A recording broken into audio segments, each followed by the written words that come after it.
let's take a look also at this clip. Speaking of Tucker, this was pretty funny. Him and Tim Pool, I guess, were doing some sort of a live event, and they got into Nikki Haley. They are not amused about Nikki Haley. In fact, in this clip, they even threatened to not vote for Donald Trump at all if he were to make Nikki Haley his vice president, which I don't believe at all, but we'll get into that in a second. Would you vote for Trump if he chose Nikki as VP? And would you guys vote for Trump? Well, that's the question that I asked you specifically. Well, I would not only not vote for that ticket, I would advocate against it as strongly as I could. Wow. Yeah. Well, that's just poison. I mean, here's someone who's actively opposed to the interests of the country I grew up in, who endorsed the BLM riots, and who is not only is not left, but is neoliberal in the darkest, most, speaking of nihilistic way, and has no real popular support. Is a creature of the oligarchs. So yeah, that would be reason to oppose the ticket. Even Trump. Bro, is Tucker popping Zins over there? I know that Tucker's been a nicotine stand his whole career. I'm like, bro, this guy's popping Zins. He's trying to get down with the millennials, the Zoomers, all those guys that want to hang out on the golf course and pop their Zins and vote for Donald Trump. Anyway, he's relating to. He's one of you, bro. Nikki Haley. He would get assassinated immediately if that were the case. Yeah, and by the way, I just can't imagine a world where that could happen. That would be.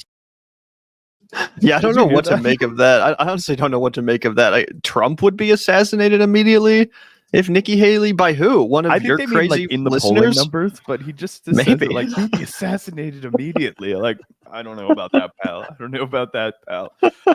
I mean, I think that what it is it's a combination of two things. There's obviously a fracturing in the Republican Party of the neocon, the more establishment, the old school Republican regime, which is basically at its end. Let's harken back to the whole Paul Ryan era of politics, which is pretty much done with.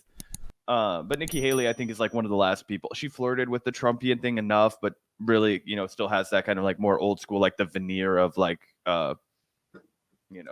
a Bush era neocon. Yeah, just the well-to-do kind of I believe in the sanctity of government and all this kind of shit, right? And then you have the Donald Trump, we want to burn it all down. We don't really have a political ideology, right? And it pisses me off when people try and pretend like he does. There's this weird effort to try and salvage any kind of political credibility from Donald Trump, people like Tucker Carlson. They're like, oh, well, he's actually, I'm like, shut the fuck up. There is nothing going on up there. That man was the most inconsistent, fucking barbaric, just thoughtless tool in the White House. And the fact that people try and build him up to be something that he wasn't is insanity. All he did was, one, failed to repeal and replace Obamacare, which I'm actually happy about because I don't think he was going to replace it. And a lot of people, if it's bad care, but it's baseline care that a lot of people have access to. He cut taxes for the rich. He had his State Department go after Julian Assange only so he could fucking fool around. This pisses me off. I don't understand this.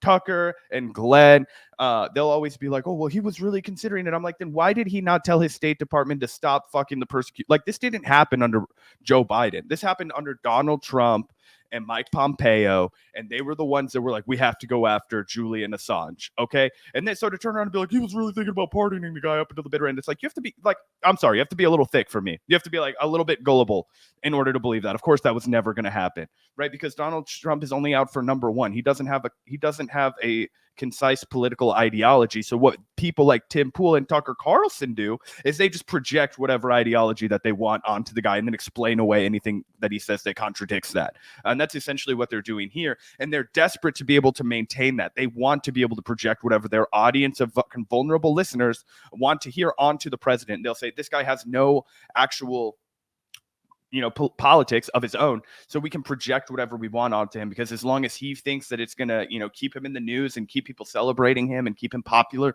amongst the Republican Party base, then he's gonna say it and he's gonna go for it, and he'll act on exactly zero of it.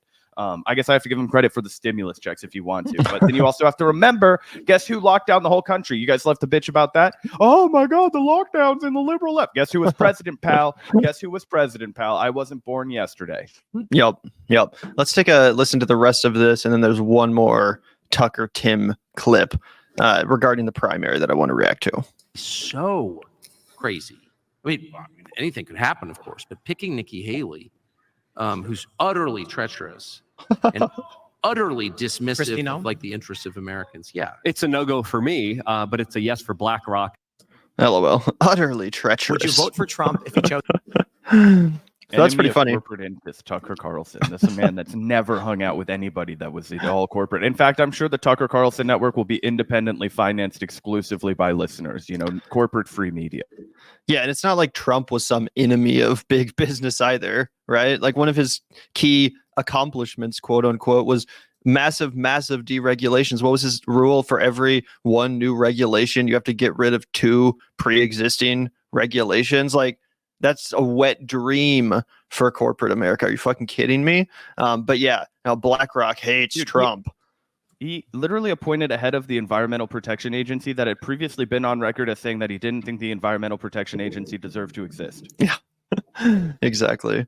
Also, I just have to say, I do not buy it for a single second that even if Donald Trump picked Nikki Haley as his vice president, that all of a sudden Tucker Carlson and Tim Pool would abstain from advocating for that ticket. You know what I'm saying? Like all of a sudden they would become so principled that not only would they not support Trump anymore, but they would start, arguing for other people to not support the ticket either, just because of Nikki Haley. Bullshit. You guys would 100% go along with it. You guys would do propaganda for it because that's what your audience wants to hear. At the end of the day, you're not going to miss out on all the money that would come from capitalizing on that rabid pro-Trump audience that you've cultivated. And, they might not like Nikki Haley being picked as VP. It would certainly take them a couple weeks, maybe a month or 2 even to get over it. But ultimately, yeah, you guys would all support Donald Trump and Nikki Haley on a ticket together, if that's what it came down to, in my opinion. Do you agree with that? Oh, 100%. Again, because it just goes back to the point. It's not about politics. It's not about policy. When we analyze a situation, we are constructively looking at, okay, what does this person support? What's their voting record? Who are they taking financing from? Right? We try and be a little bit calculating with it. And let's look for the best situation that we can find. Sometimes it blows up in our faces. We'll be like, well, Fetterman is pretty good on $15 minimum wage. And then he just becomes an absolute fucking disaster. But it is at least rooted in our scrutinizing the policies that these people have done, and then being willing to alter our opinion as new information becomes presented to us. What happens with this is that they're just going to right now they're going to be like rah. I genuinely believe they're trying to push Trump in a direction that's not Nikki Haley. That I accept. But if he does go in that Nikki Haley direction, they're going to act like they never said this. And they're going to keep pushing him and say it's the last. It's almost like a reverse move that the Democrats will do. It's like they'll put up some schlub that nobody wants, like Joe Biden, and then they'll say, "Don't worry, like this is it's a democracy. It's just the most important election of your life." The Republicans will do that too. They will do that too, and it will be moderately effective to their base, just like it's moderately effective. It's probably more effective for the Democratic base than it is the Republican base. They're more likely, I think, to stay home.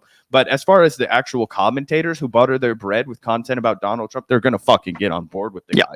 They're going to get. Look, how relevant is Ann Coulter right now, Gavin? How relevant is Ann Coulter? No, she put her foot down. Very relevant. The ball. She tried to hold him accountable. The conservative movement doesn't want their politicians to be held accountable. They want them to be revered. They want them to be celebrated. They want them to be, pat on the ass with baby powder.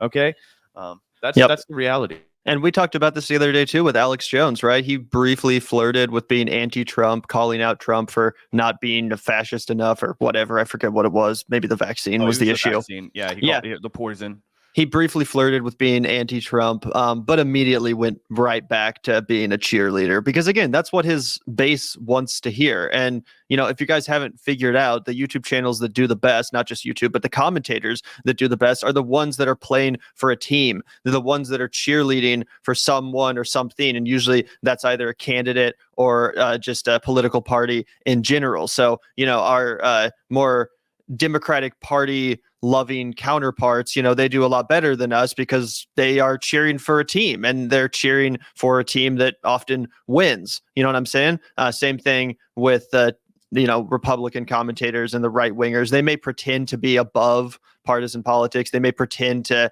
have a principled stand against both parties, but ultimately, yeah, they're going to end up cheerleading for the Republican ticket, especially if Donald Trump is at the top of it, regardless of who his vice presidential pick is. Again, even if they kind of bitch and moan for a little bit, I guess I'm trying to think of a good analogy. If we go back to the Bernie era, Zach, if you imagine Bernie, say, picking like Elizabeth Warren for his vice president. On my tongue too. Right. It would definitely piss off a lot of people. It would have pissed me off. I would have been like, God damn it. You're really going to pick Warren. There's X, Y, and Z better option. But ultimately, I would have still supported Bernie Sanders. And if we'd had a YouTube channel at the time, we would have been still advocating to, make that decision to vote for him.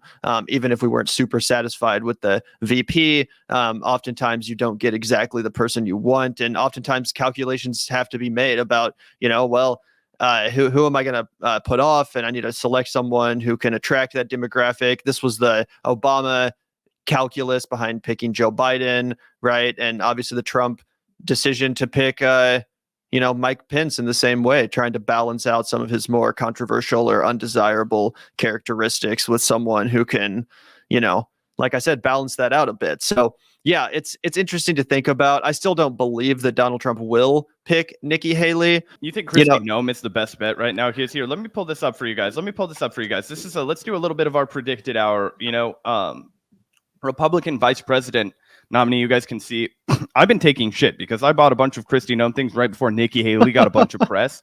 I don't really care though, because I still think at the end of the day, it's going to come down to Kristi Noem or Nikki Haley. I think this Elise Stefanik lady, she had a moment in the sun when she took down the Harvard president or whatever, took down, just screamed at her and made herself kind of look foolish. And then Tim Scott, Vivek, these guys aren't getting the fucking nomination. I don't think Carrie Lake will either. But yeah, it is interesting to look at it because let's see, what's the high point that Kristi Noem's been at? Yeah, at one point she was at 34 cents and she's fallen. I can't 27 is the high point for Nikki Haley. I can't believe guys like Vivek and Tim Scott are higher than someone like Carrie Lake. That's shocking to me. Byron Donalds, really? I think Carrie Lake is. I think that Trump's kind of done with her because she can't win. And I think that's why I'm most hot on Kristi Noem, because she can win, right? Nikki Haley can also win. She's won a governorship as well. But I would be more likely to even see him picking somebody. He's not going to, but just a name like Lauren Boebert, because it's like that's somebody that could win an election, right? They won a congressional seat. They have like some sort of recesses. Apparently, they know how to give a mean hand job in a movie theater. Yeah, I was about to say. But I still think it's going to be Kristi Noem. I still think it's going to be Kristi Noem. And it's definitely not going to be Tim Scott or Vivek Ramaswamy. That's just crazy talk. Yeah, total insanity. Same with Byron Donalds.